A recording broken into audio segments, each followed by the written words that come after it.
Hey guys,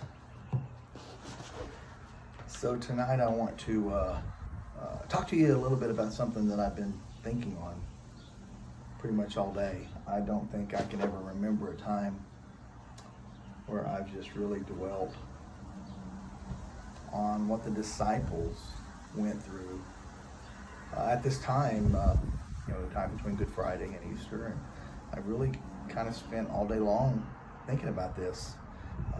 Maybe part of that is due to Brother Bob Thomas's devotion that I heard this morning, and it just kind of sparked a all day thought process.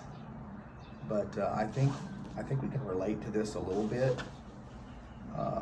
Not near the scale that they had, but I know last night I was actually watching something, and they were talking about the statistics and how many people were feeling depressed, and also how many people were grieving, how many people were grieving, and of course, grievance comes with usually a death or a loss of something, and they were talking about how many people were grieving because they lost maybe the rest of their school year, they lost their job, they lost going to church and meeting with everybody.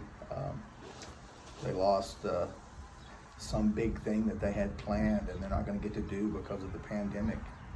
So a lot of people right now are grieving, and again, that got me thinking about the grievance that the disciples went through and what happened with them. I can't even imagine just a day ago in history.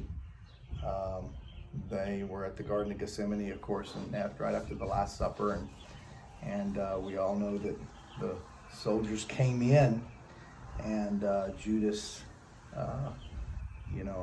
gave Christ that kiss of death, as we call it now, but the kiss of death, and this kind of happened right here. I'm going to just read a couple of verses real quick tonight. Matthew 26:55, and it says, "And at that hour, Jesus said to the crowds, 'Have you come out as against me as if I was a robber, with swords and clubs to capture me? Day after day I sat at the temple teaching, and you did not seize me then. But all this had to take place so that the scriptures and the prophecies might be fulfilled.'" And then it says, and this is the key part here, "Then all the disciples left him and fled." They ran away.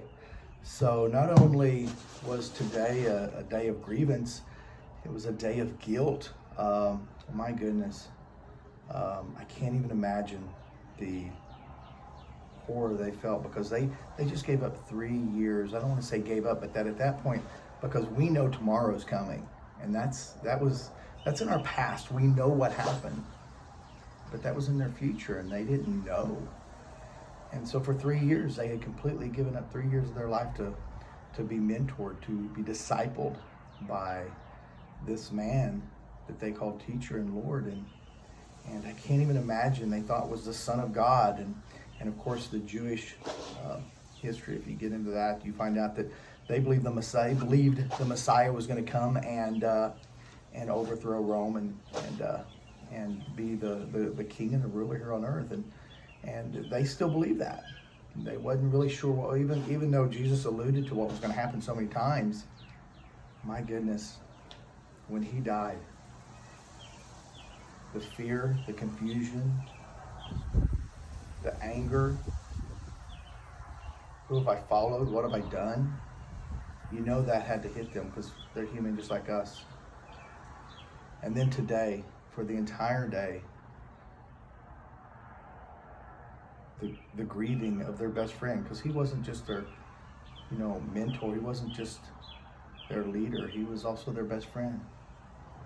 The grieving of their best friend, the pain they must have felt, and also knowing that they betrayed him. All of them, they ran. I just can't imagine what it would have been like, and to feel the shame and the pain the grieving and the hurt that they would have felt.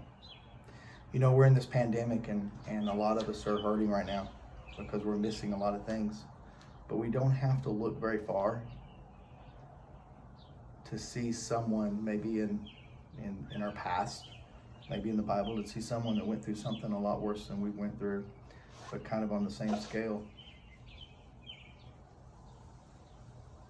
The cool thing is God hadn't left them, and we know that now. He was doing what he needed to do and preparing, and he hasn't left us. Tomorrow's going to come. We know Christ rose from the dead. He not only died on the cross for our sins, he rose from the dead for us. And he's still there. And he's going to get us through this. Thanks, guys.